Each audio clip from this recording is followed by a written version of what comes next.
Avis vascular center మన దేశంలోనే the best varicose vein hospital.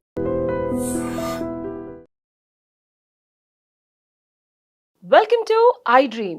ఏ దేశమేగినా ఎందుకాలడినా పొగడరా నీ జాతి భూమి భారతిని అని ఇప్పటి వరకు పొగుడుతూ వచ్చాం. కానీ పాశ్చాత్య దేశాల్లో మన మనుగడకే ప్రశ్నలు వర్షాలు కురిపించే ఎంతో మంది నాయకులు దిక్కుతోచని సందర్భాల్లో ఎక్స్టింక్షన్ అయిన H1లు ఇండియా వచ్చి వాటిల్ని మళ్ళీ అప్డేట్ చేసుకోవడానికి ఎన్నో సందిగ్ధ పరిస్థితుల్ని సమస్యల్ని ఎదుర్కొంటున్న భారతీయులకి ఈరోజు ఆ సమస్యల నుంచి పరిష్కారాల దారి చూపే ఒక ఇంటర్నేషనల్ అడ్వకేట్తో మీ క్వశ్చన్స్కి నేను సమాధానాలు అడిగి తెలుసుకోబోతున్నాను. లెట్స్ వెల్కమ్ కావేటి శ్రీనివాస్ గారు. నమస్తే సార్. నమస్కారం sir, you have an international exposure and you worked in New York and you own offices in New York, New Jersey, London, Australia, you name it, you have offices. So immigration is your key and I've seen you dealing with the clients from the US as well. So మా ప్రేక్షకులకి authenticity is very important. Google search చేస్తే ఇవాళ రేపు అడ్వకేట్ని replicate చేసేయచ్చు, chat జీపీటీలో ఆన్సర్లు వస్తున్నాయి అని అనుకునే చాలామందికి మీ ఎక్స్పర్టీసు ఎక్స్పీరియన్స్ అప్లికేషన్ ఆఫ్ లా చూసాను నేను కళ్ళారా. సో అది మా ప్రేక్షకులకు కూడా చూపించాలనుకుంటున్నాను. బిగ్గెస్ట్ క్వశ్చన్ ఏంటంటే సార్, H1 ఎక్స్టెన్షన్ ఏదో కష్టపడి చేసుకుంటున్నారు, కంపెనీస్ చేస్తున్నాయి, ఇండియా వచ్చి మళ్ళీ మనం రీస్టాంపింగ్ చేసుకొని వెళ్ళాలి. కానీ సోషల్ మీడియాలో వీళ్ళు ఏమేం పెడుతున్నారు అనేది కూడా ఒక చెక్ లిస్ట్లో భాగమయ్యి మొన్న నాకు తెలిసిన ఒక వాళ్ళకి అవ్వకుండా వెళ్ళిపోయాడు. సో దీని గురించి H1 అసలు రీక్రియేట్ చేసుకొని మళ్ళీ మనం రీస్టాంపింగ్ చేసుకోవడానికి ఇండియా రావాలా? మళ్ళీ ఇండియా వస్తే ఇరుక్కుపోతామా? ఇండియాలోనే రీస్టాంపింగ్ చేయించుకోవాలా, యూఎస్లో చేయించుకోకూడదా అనేది ప్రశ్నలు సార్. మీరు అడిగిన క్వశ్చన్స్ అన్ని లెజిటిమేట్ క్వశ్చన్స్. ఇప్పుడు అందరు కూడా ఇవే ప్రాబ్లమ్స్ ఫేస్ అవుతున్నారు. ఫస్ట్ ఆఫ్ ఆల్ కొంచెం బ్యాక్గ్రౌండ్ మాట్లాడాలి. ఇంతకుముందు గతంలో ఏంటంటే ఫస్ట్ టైం H1 చేసుకొని వచ్చిన తర్వాత అమెరికాలోనే రీవాలిడేషన్ అనే ప్రొసీజర్ పెట్టారు. అంటే వాషింగ్టన్ డీసీకి మీరు పాస్పోర్ట్ పంపిస్తే మళ్ళీ అదే H1 స్టాంపింగ్ అయ్యి వెనక్కి వచ్చేది. దాన్ని అబాలిష్ చేశారు. ఎప్పుడు చేశారంటే సెప్టెంబర్ ఇన్సిడెంట్ అయిన తర్వాత ఆ సిస్టమ్ని అబాలిష్ చేశారు. ఎందుకంటే because they wanted to see మీరు ఏదైనా క్రైమ్లో ఉన్నారా లేకపోతే మీరు వాంటెడా అలాంటివి తెలుసుకోవడానికి వాళ్ళంతా రీవ్యాంప్ చేశారు. సో నౌ ద సిస్టమ్ ఏంటంటే మళ్ళీ ఆ రివాలిడేషన్ సిస్టమ్ ఇంట్రడ్యూస్ చేశారు, మళ్ళీ తీసేశారు. ఇప్పుడు ఏంటంటే ఫర్ ఎగ్జాంపుల్ మీరు ఒకసారి H1B మీద వచ్చిన తర్వాత యూఎస్కి H1B స్టాంపింగ్ ఎందుకు చేసుకుంటారు, అసలు ఎందుకు చేసుకోవాలి? ద ఫస్ట్ క్వశ్చన్ ఈజ్ ఎందుకు చేసుకోవాలంటే మీరు రైట్ టు ట్రావెల్ అనేది ఉంటుంది. For example if you want to leave to another country, for example you want to go for holiday or you want to travel. For example చాలామంది H1B employees అమెరికాలో పనిచేస్తుంటారు, వాళ్ళ clients కెనడాలో ఉంటారు. But they have to go to Canada and come back. You can, when you're going to Canada, you have to take a Canadian visa. మళ్ళీ వెనక్కు రావాలంటే మీకు H1B stamping ఉండాలి. So that allows you to come back in to US. అందుకనే ఎంచుకుంటారు H1. అంటే ఎందుకు ఎంచుకుంటారంటే it allows you to travel back and forth multiple times. That is the reason why people come back to get H1B stamping. అంటే వాళ్ళకైనా వాళ్ళ wife చిల్డ్రన్కైనా కూడా husband చిల్డ్రన్కైనా కూడా ఎందుకు ఎంచుకుంటారు visa? First of all we have to understand visa అంటే ఏమిటి. Visa అంటే it's a label which is printed on the passport given by the department of state. H1B ఎవరు ఇస్తారు? ఇమిగ్రేషన్ డిపార్ట్మెంట్ ఇస్తుంది. వీసా ఎవరు ఇస్తారు? డిపార్ట్మెంట్ ఆఫ్ స్టేట్ ఇస్తారు. Homeland security కాదు, డిపార్ట్మెంట్ ఆఫ్ హోమ్లాండ్ సెక్యూరిటీ వాళ్ళే H1B ఇస్తారు మీకు. ఆ వీసా H1B స్టాంపింగ్ కోసము మీరు బయటకు వచ్చి ఇండియాకి వచ్చిన తర్వాత కౌన్సిలేట్ వాళ్ళు ఇమిగ్రేషన్ కింద రారు, వాళ్ళు డిపార్ట్మెంట్ ఆఫ్ స్టేట్ కింద వస్తారు. అంటే ఇప్పుడు మన దేశంలో ఫారిన్ అఫైర్స్ ఎలా ఉంటుందో అలాగే డిపార్ట్మెంట్ ఆఫ్ స్టేట్ అనేది సపరేట్ స్టేట్ డిపార్ట్మెంట్, అది దాని కింద కౌన్సిలర్ అఫైర్స్ వస్తారు, వాళ్ళు వేస్తారు మీకు స్టాంపింగ్.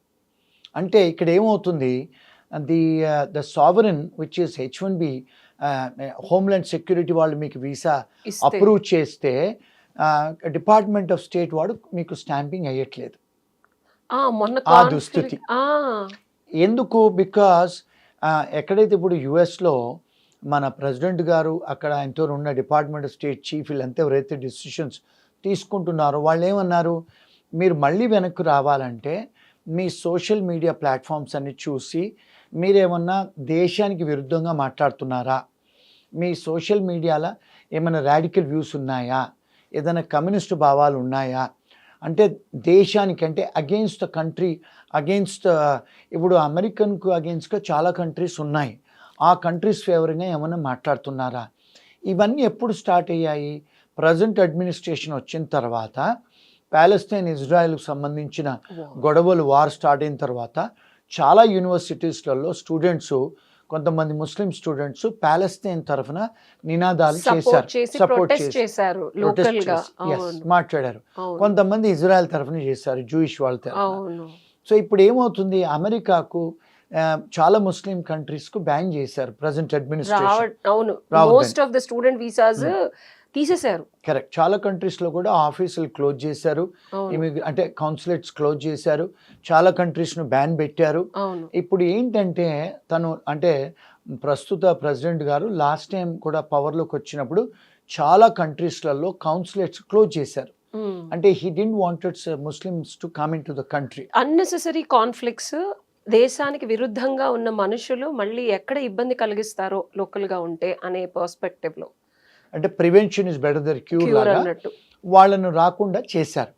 అది ఏమవుతుంది ఇప్పుడు, it is reflecting on other things also.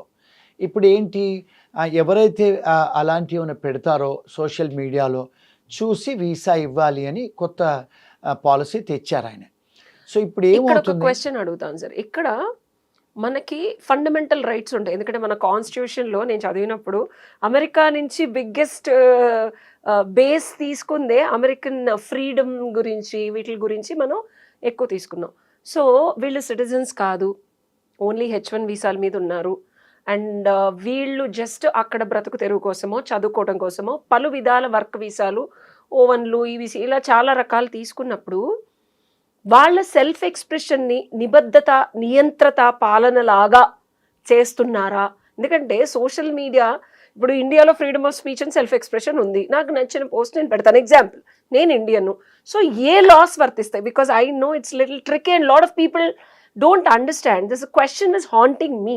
ఎందుకంటే నా సోషల్ మీడియాలో ఎస్ డెఫినెట్గా ఒకవేళ నేను నా దేశానికి చెందిన అమ్మాయినైతే నాకు ఆ దేశభక్తి భావం ఉండటం తప్ప, ఒకవేళ ఉంటే అది నేను పరాయి దేశంలో నేను ఒక డబ్బులు కట్టి ఒక యూనివర్సిటీలో ధనార్జన కోసమో జ్ఞానార్జన కోసమో వెళితే దాన్ని బేస్ చేసుకొని ఎలాగా, I want to know the law.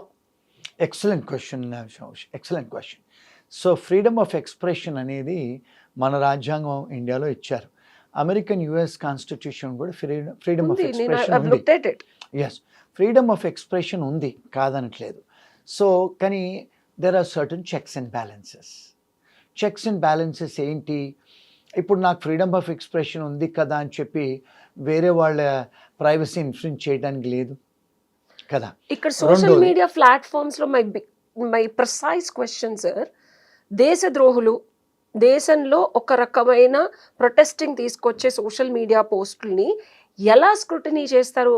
I can also post like republic day India, నేను నా దేశాన్ని, నా దేశభక్తిని నేను డ్రెస్ చేసుకొని చాటి చెప్తా.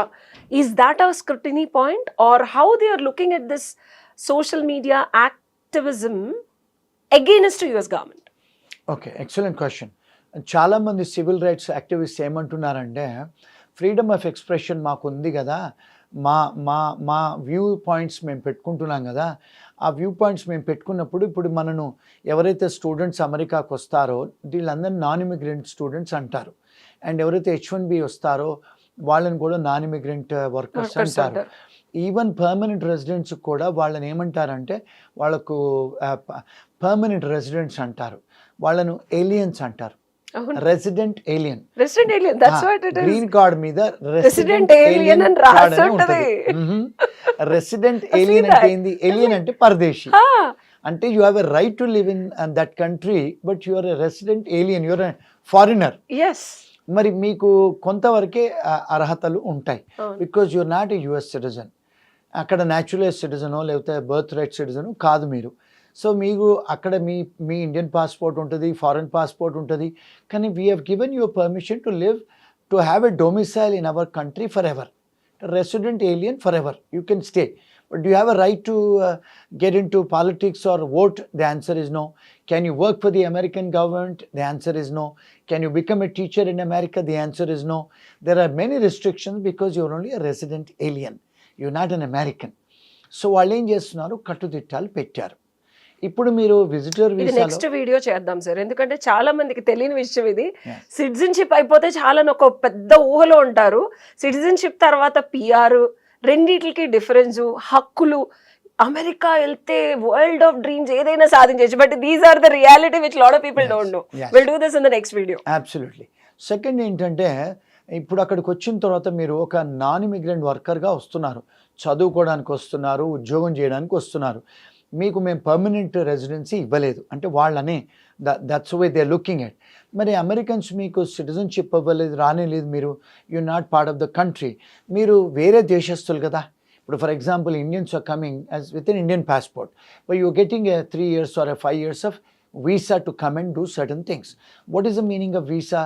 Which gives you it's a Allows license to you- enter. అవును. It's called a license to enter into America. To do what? To study. They are giving you a license to enter to work for a particular employer. They're very clear about why Absolutely. this visa, Is what issued. are your rights, and Absolutely. how much you are allowed to do what. That's it. అది Terms. కనుక తప్పితే అక్కడున్న president గారు కూడా ఒకటే మొత్తుకుంటున్నారు, illegal immigrants, if you have legality we don't have any problem. Right. But కాకపోతే ఆ రూల్స్ అనేది ఆయన అప్డేట్ చేస్తున్నారు. Right. అంటే ఇప్పుడు ఏమంటున్నారంటే, ఇప్పుడు కొత్త నినాదము లీగల్ ఇమిగ్రెంట్స్ కూడా ఇల్లీగల్ చేస్తున్నారు అని. అంటే H1B వీసాలు ఫ్రాడ్ చేస్తున్నారు, స్టూడెంట్స్ వచ్చి ఫ్రాడ్ చేస్తున్నారు, అక్కడికి వచ్చి దొంగతనాలు చేస్తున్నారు, అక్కడికి వచ్చి డ్రింక్ డ్రైవింగ్ చేస్తున్నారు, మోరల్ టర్పిటెడ్ అఫెన్సెస్ చేస్తున్నారు, ఇవన్నీ హ్యూమన్ వాళ్ళు చూసి ట్రాఫికింగ్ కూడా ట్రాఫికింగ్ చేస్తున్నారు. ఇవన్నీ చేసి వాళ్ళు ఏమంటున్నారంటే, లీగల్గా కూడా వచ్చి ఇమిగ్రేషన్ వాళ్ళు, ఇమిగ్రెంట్స్ వచ్చి ఇల్లీగల్ పనులు చేస్తున్నారు, అది కూడా కర్టైల్ చేయాలని చెప్పి చాలా కంట్రీస్ని బ్యాన్ చేస్తున్నారు. ఇప్పుడు స్టూడెంట్స్ని కానీ అన్ని రెస్ట్రిక్షన్స్ పెడుతున్నారు. ఇప్పుడు ఈ H1B ఏదైతే ఎంప్లాయర్స్ ఉన్నారో 3 సంవత్సరాలే పర్మిషన్ ఇస్తారు వచ్చి పని చేసుకోమని. సో మీ H1B రెన్యూవల్ అయిన తర్వాత మళ్ళీ when you come back to your country for a visa stamping, వాళ్ళు ఏం పాలసీ పెట్టారంటే, they want to checkup your social media presence, they want to checkup whether you have any criminal history background, మీకు ఏదైనా traffic violations ఉన్నాయా, మీరు ఎప్పుడన్నా domestic వైలెన్స్లో పెళ్ళాన్ని కొట్టారా, గర్ల్ ఫ్రెండ్ని కొట్టారా, మీరేమైనా దొంగతనాలు చేశారా, షాప్ లిఫ్టింగ్ చేశారా, లేకపోతే అసాల్ట్ చేశారా, తాగి కొట్టుకున్నారా రూమ్మేట్స్, ఇవన్నీ కూడా చూస్తున్నారు. సో ఏమంటుందంటే ఇమిగ్రేషన్లో, if you are arrested for any offence, any moral turpitude offence or any offence in India, in India and overseas, మీరు ఏంటంటే because you're not a good Samaritan, మీరు మా దేశానికి వచ్చి you're not a good citizen అని అర్థం. ఇప్పుడు ఏం చేస్తున్నారు, స్ట్రిక్ట్ ఇంటర్ప్రిటేషన్ చేస్తున్నారు. అంటే ఇప్పుడు ఫర్ ఎగ్జాంపుల్ ఇండియాలో కూడా గతంలో చాలామంది మీద ఎఫ్ఐఆర్లు అయ్యి కేసులు అయ్యి ఉన్నాయి. ఇప్పుడు they are also checking up that. అంటే we want clean people to come and live in our country అని. ఎందుకు గతంలో బైడెన్ అడ్మినిస్ట్రేషన్లో చాలామంది సౌత్ అమెరికా నుంచి డ్రగ్ కార్టెల్ వాళ్ళు వచ్చారు బార్డర్ క్రాస్ చేసి. That was the reason that caused lot of trouble, lot of deaths and shootings అయినాయి. Yes. Yeah. So that was the causation. ఇప్పుడేమన్నారంటే, మీరు అఫెన్స్ చేసిన వాళ్ళు మా దగ్గరికి రాకూడదు, మీరు అఫెన్స్ చేసినట్టయితే మా కంట్రీకి వచ్చి ఉండకూడదు. మూడోది ఏంటంటే, ఎందుకు ఈ ప్రాబ్లం స్టార్ట్ అయిందంటే, because of that Palestine and Israel issue start అయిన తర్వాత కొలంబియా యూనివర్సిటీ, హార్వర్డ్ యూనివర్సిటీలో స్టూడెంట్స్ ఎవరైతే వాళ్ళు ప్లే కార్డ్స్ పట్టుకొని ప్యాలెస్తైన్ తరఫునో లేకపోతే ఇజ్రాయెల్ Support తరఫునో చేశారు. సపోర్ట్ చేసిన వాళ్ళను, as you rightly said, we have a freedom of expression. కానీ వాళ్ళు ఏమంటున్నారంటే, ఈ కంట్రీస్ను మేము బ్యాన్ చేశాము, ఆ కంట్రీస్ లా అంటే ఇప్పుడు పీస్ మేకర్స్ కాదు వాళ్ళు, వద్దంటే యుద్ధాలు చేస్తున్నారు, so they are doing this కనుక మేము వీఆర్ అగెయిన్స్ట్ దెమ్. మరి అగెయిన్స్ట్ దెమ్ అనే కంట్రీస్కు మీరు they are not in interest of America కదా, మరి మీరు వాళ్ళ తరఫున మాట్లాడుతున్నారు కదా, అందుకే మేము మిమ్మల్ని రానివ్వము మా దేశానికి. There are a lot of students detained immediately from these countries and we've seen news and all that. Yes. So to conclude sir, H1 వచ్చి అంటే మళ్ళీ రీస్టాంపింగ్ కోసం వస్తే గనక జనాలు తస్మాత్ జాగ్రత్త, మీ సోషల్ మీడియా పోస్టులు, మీ క్రిమినల్ హిస్టరీ, అమ్మాయి నచ్చింది కదా అని ఇష్టం వచ్చినట్టు చేయకండి, డబ్బులు వస్తున్నాయి కదా అని చెప్పి ఏ అఫెన్సెస్లోకి వెళ్ళకండి. శాస్త్రోక్తంగా పద్ధతిగా కష్టపడి సంపాదించి మళ్ళీ మన ఇండియా వచ్చి స్టాంపింగ్ వేయించుకుంటే ఇవేమీ లేకపోతే మళ్ళీ రీఎంట్రీ ఉంటుంది. కరెక్ట్, అంతేనా సార్? Very true. అండ్ ఇంకొక విషయం ఏంటంటే మెనీ టైమ్స్ ఇక్కడికి వచ్చి స్టక్ అవుతున్నారు. ఎందుకంటే స్టక్ అయిన తర్వాత మరి వీళ్ళకు మళ్ళీ కౌన్సిలేట్లో వాళ్ళకు అపాయింట్మెంట్స్ దొరకట్లేదు. But there is an exception to the general rule. నార్మల్గా ఏంటంటే ఎంప్లాయరే కానీ లేకపోతే అక్కడ మెంబర్ ఆఫ్ పార్లమెంట్సే కానీ అంటే కాంగ్రెస్ మెనే కానీ ఎక్స్టెంజెంట్ సర్కమ్స్టాన్సెస్ ఎమర్జెన్సీ ఉందని మనం అడిగితే రిక్వెస్ట్ చేస్తే ఎమర్జెన్సీ అపాయింట్మెంట్స్ కూడా దొరుకుతాయి. సో గైస్ చూసారు కదా, మీకు మరిన్ని క్వశ్చన్స్ ఏమన్నా ఉంటే కింద కామెంట్స్ రూపంలో తెలపండి. తప్పకుండా కావేటి గారి పర్సనల్ టైం తీసుకొని మరి ఆయన ప్రపంచంలో ఎక్కడున్నా సరే I'll make a Zoom call and make sure your problems have appropriate solutions from the best international advocate Kaveti Srinivas garu. Thank you sir. Thank you.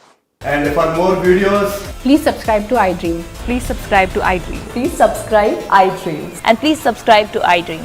For more videos, subscribe to iDream. please like, share and subscribe to the channel. Congratulations, iDream. Subscribe to iDream. Subscribe to iDream. So subscribe to iDream Media. iDream ki iDream team andarki huge congratulations. Please subscribe iDream Media. Please subscribe to iDream. Subscribe iDream. Please subscribe to iDream. iDream అంటే నా కళల channel subscribe చేసుకున్న నోరు తిరుగుతలేదు, మీరైతే గంట గుర్తు కొట్టండి. For more such videos, please subscribe to iDream. Subscribe to iDream. Please subscribe to iDream. Please subscribe iDream Media. Please do subscribe to iDream. Please subscribe to iDream Media. For best entertainment and information, please subscribe iDream. And don't forget to subscribe to iDream.